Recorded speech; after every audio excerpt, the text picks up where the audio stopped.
नमस्कार दर्शक बंधु। एही दोल पूर्णिमा दिन खड़ीपाठ होईची एही वर्षर ओडिया नूतन पंजिका 2026 एवं 27 जहाँ दर्शाऊची सांघातिक भविष्यवाणी। जदि आपणकर मिथुन राशि तेबे एही भिडियोटी आपणक पई बहुत अधिक गुरुत्वपूर्ण रहिछि, कारण एही भिडियो रे आपणकर केउ मास गुड़िक शुभ रहिछि, केउ मास गुड़िक अशुभ रहिछि, ता सहित केते रहिबो आपणकर आय एवं व्यय एही संपूर्ण वर्षटी, एवं केउ क्षेत्र गुड़िकरे आपणको सफलता मिलिबा पई जाउछि एवं केउ क्षेत्र गुड़िकरे आपणको अधिक समस्या देखिबाकू पड़िबो एवं आपणको सचेतन रहिबार आवश्यकता रहिछि। मोटामोटी भाव में कहवाकू गले आपणकर स्वास्थ्य, शिक्षा, चाकरी, प्रेम संपर्क, विवाह, वैवाहिक जीवन, संतान जोग, आर्थिक स्थिति एवं कोर्ट कचेरी केस गुड़िक आपणकर एही संपूर्ण वर्षटी केमिति रहिबो एही वीडियो माध्यम रे आपणकू जणाइबी। ता सहित देखंतु आपणकर मिथुन राशि हेले मध्य नक्षत्र अनुसार आपणक प्रमुख ग्रह मानक गोचरर प्रभाव भिन्न भिन्न पड़िबो, किंतु गोचरर प्रभाव आपणक जीवन रे केउ मासरे केउ तारीख ठारू अधिक प्रभाव पकाइबे ताहा मध्य एही वीडियो रे आपणकू जणाइबी। एवं सबुठारू बड़ कथा हेउछि आपणकर कोन रहिछि प्रतिकार, जहाँ संपूर्ण वर्षटी आपणकू करिवार आवश्यकता रहिछि, जहाँ फल रे आपणकर अशुभत्व दूर होइजिबो, शुभाशुभ फल वृद्धि घटिबो, ताहा मध्य आपण माने जानिबे। सेतिपई आपण आम सह जोड़ी होई रुहंतु। एबे आसंतु भिडियोटी को आगकू बढ़ाइबा, किंतु भिडियोटी आरंभ करिबा पूर्वरु जदि आपणकर भी मिथुन राशि होइथाए एवं आपण भी ईश्वर को आंतरिक भक्ति एवं विश्वास करंती तेबे भिडियोटी को लाइक करंतु। कमेंट बॉक्स रे जय जगन्नाथ, जय माँ लक्ष्मी अवश्य लिखि दियंतु। ता सहित आम सह जोगाजोग करिबा पई वीडियोर मध्य भाग रे को व्हाट्सएप नंबर टी दिया जाइछि, जो नंबर साहाय्य आपण आम सह जोगाजोग करी निजर नूतन कुंडली प्रस्तुत करि परिबे, कुंडली विश्लेषण कराई परिबे, किंबा आपणकर चाकरी, विवाह, व्यवसाय, प्रेम संपर्क, शिक्षा, स्वास्थ्य को नै किछि समस्या रहिछि ताहार सहजरे एवं स्वल्प मूल्य रे समाधान करि परिबे। सेतिपई आपण आम सह वीडियोर शेष पर्यंत जोड़ी होई रुहंतु। एबे आसंतु जानिबा प्रमुख ग्रह मानकर स्थिति, राशि परिवर्तन एवं गोचर परिवर्तन आपणक नक्षत्र अनुसार आपणक जीवन रे किभଳି प्रभाव पकाइबो। देखंतु देवगुरु बृहस्पति आपणकर लग्न रे बा आपणकर राशि रे विराजमान करिसंती एवं 2 जून रे आपणकर द्वितीय भाव को आपणकर धनर भाव को गोचर करिवे।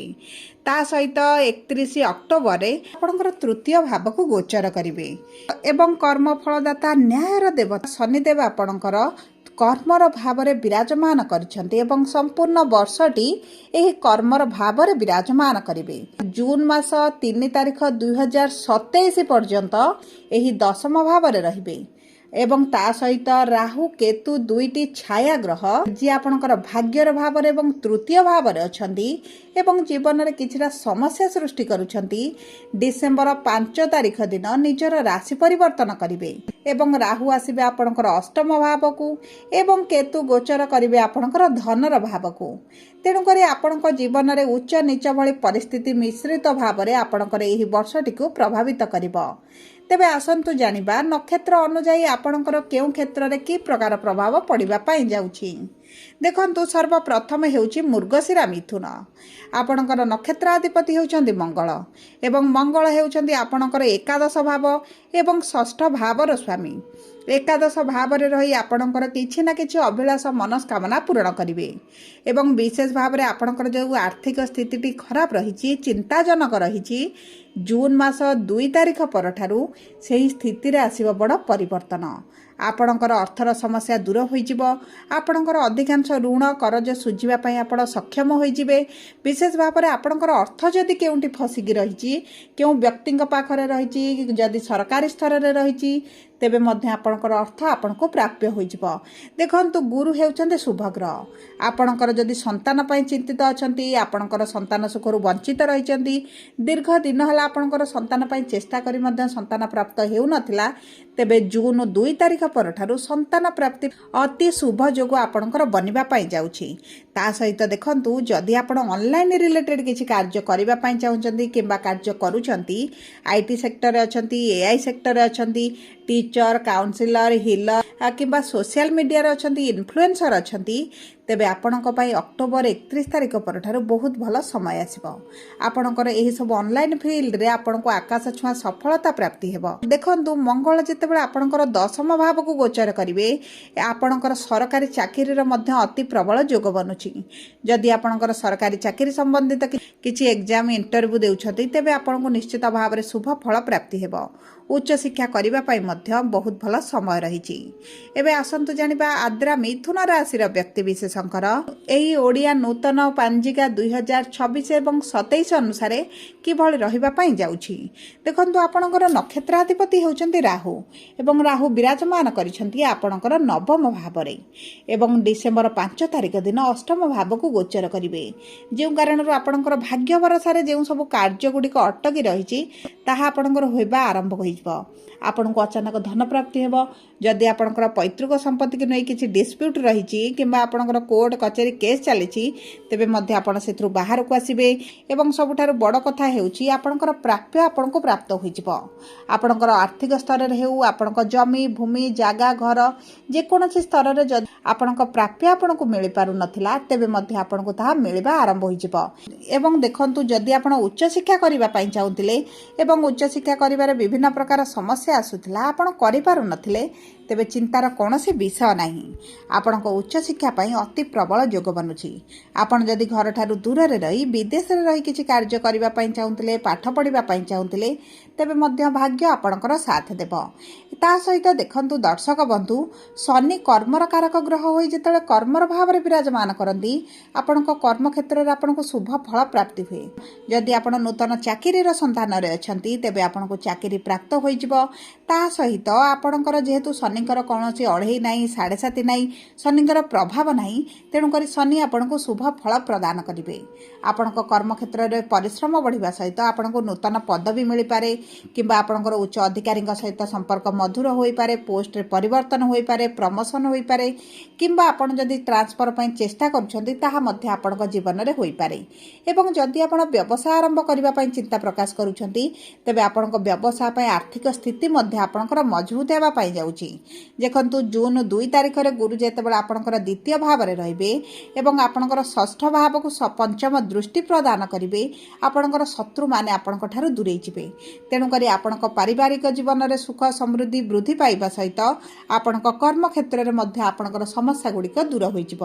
ଏବେ ଆସନ୍ତୁ ଜାଣିବା ପୁନର୍ବସୁ ମିଥୁନ 7/3 ମିଥୁନ ରାଶିର ବ୍ୟକ୍ତିବିଶେଷଙ୍କର ଏହି ଓଡ଼ିଆ ନୂତନ ପାଞ୍ଜି ଅନୁସାରେ 2026-27 ବର୍ଷଟି କିଭଳି ରହିବ।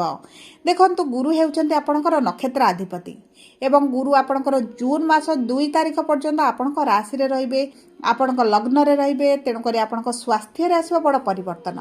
ଯଦି ଆପଣଙ୍କର ସ୍ୱାସ୍ଥ୍ୟରେ କିଛି ସମସ୍ୟା ରହିଛି, ଆପଣ ପୀଡ଼ା ଭୋଗ କରୁଛନ୍ତି, କଷ୍ଟରେ ଅଛନ୍ତି, ତେବେ ମଧ୍ୟ ସେଥିରୁ ଆପଣ ଉପଶମ ଅନୁଭବ କରିବେ। ଆପଣଙ୍କ କ୍ୟାରିୟରକୁ ନେଇ ଯଦି ଚିନ୍ତିତ ଅଛନ୍ତି, ତେବେ ଚିନ୍ତାର କୌଣସି ଆବଶ୍ୟକତା ନାହିଁ। ଯଦି ଆପଣ ସରକାରୀ ଚାକିରି ପାଇଁ ଚେଷ୍ଟା କରୁଛନ୍ତି, ପରୀକ୍ଷା ଦେଉଛନ୍ତି, ଇଣ୍ଟରଭ୍ୟୁ ଦେଉଛନ୍ତି, ତେବେ ମଧ୍ୟ ସରକାରୀ ଚାକିରି ହୋଇଯିବ। କିମ୍ବା ଯଦି ଆପଣଙ୍କର ସରକାରଙ୍କ ସମ୍ବନ୍ଧିତ କିଛି କାର୍ଯ୍ୟ କରୁଛନ୍ତି, ଆପଣଙ୍କର ଅର୍ଥ ଫସିକି ରହିଛି, ଆପଣଙ୍କର ଡିଲ୍ ଫସିକି ରହିଛି, କିଛି ପ୍ରୋଜେକ୍ଟ ଆପଣଙ୍କର ଫସିକି ରହିଛି, ତେବେ ତାହା ମଧ୍ୟ ଆପଣଙ୍କୁ ପ୍ରାପ୍ତ ହୋଇଯିବ। ସବୁଠାରୁ ବଡ଼ କଥା ହେଉଛି ଆପଣଙ୍କର କିଛି ନା କିଛି ଅଭିଳାଷ ନିଶ୍ଚିତ ଭାବରେ ପୂରଣ ହେବ। ଏବଂ ସନ୍ତାନ ପ୍ରାପ୍ତି ପାଇଁ ଯଦି ଚେଷ୍ଟା କରୁଛନ୍ତି, ଜୁନ୍ 2 ତାରିଖ ମଧ୍ୟରେ ଆପଣଙ୍କ ପାଇଁ ଅତି ଉତ୍ତମ ସମୟ ରହିଛି। ଆପଣଙ୍କର ଏହି ସମୟ ମଧ୍ୟରେ ଯଦି କିଛି ନୂତନ ଜିନିଷ କ୍ରୟ କରିବା ପାଇଁ ଚାହୁଁଛନ୍ତି, ଆପଣଙ୍କର ଜମି, ଘର, ଭୂମି, ଯାନ ବାହନ ଯାହା ବି କିଣିବା ପାଇଁ ଆପଣଙ୍କର ପୂର୍ବରୁ ଅଭିଳାଷ ରହିଥିଲା, ତାହା ମଧ୍ୟ ଆପଣଙ୍କୁ ପ୍ରାପ୍ତ ହୋଇଯିବ। ବିବାହ ପାଇଁ ଆପଣଙ୍କର ଜୁନ୍ 2 ତାରିଖ ପର୍ଯ୍ୟନ୍ତ ବହୁତ ଅଧିକ ଶୁଭଦାୟକ ସମୟ ରହିଛି ଏବଂ ଆପଣଙ୍କର ଯଦି ବିବାହରେ ବିଳମ୍ବ ହେଉଥିଲା, ବିବାହ ହୋଇପାରୁନଥିଲା, ସମସ୍ୟା ଦେଖୁଥିଲେ, ତେବେ ମଧ୍ୟ ସେହି ସମସ୍ୟା ଗୁଡ଼ିକ ଦୂର ହୋଇଯିବ। ପୁନର୍ବାର ଆପଣଙ୍କର 31 ଅକ୍ଟୋବର ପରେ ବିବାହ ପାଇଁ ଅତି ପ୍ରବଳ ଯୋଗ ବନିବ। जदि आपणक वैवाहिक संपर्क में समस्या चली तेबे से समस्या गुड़िक आपणकर दूर हो एवं ता सहित जदि आप प्रेम संपर्क में अच्छा प्रेम बह करने चाहते तेबे आपणकर किछिटा समस्या सत्वे बह हो जो मैंने द्वितीय बह करने चाहूले से 31 अक्टोबर परठारु भल समय आसीबो।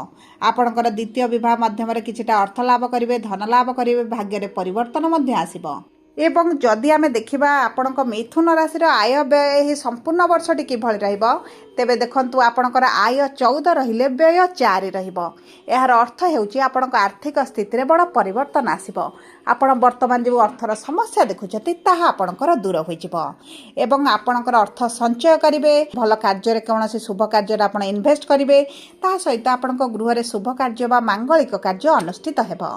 सब पर अशुभत्व को दूर करी शुभ फल को वृद्धि करने आपण प्रतिदिन हनुमान चालीसा संपूर्ण वर्षटी पाठ करंतु। गोमाता को रुटी खाइबा दिंतु एवं चेष्टा करंतु गुरुंकर बीज मंत्र पाठ करने। प्रभु गणेश पाखरे दुब घास एवं लड्डू भोग अर्पण करने। कुकुर को जदि आपण प्रतिदिन खाद्य खाइबा दियंती तेबे मध्य आपणक उत्तम फल प्राप्ति हेबो। राहुंकर प्रभाव आपणक उपरे कम रहिबो, भाग्य आपणकर साथ देबो।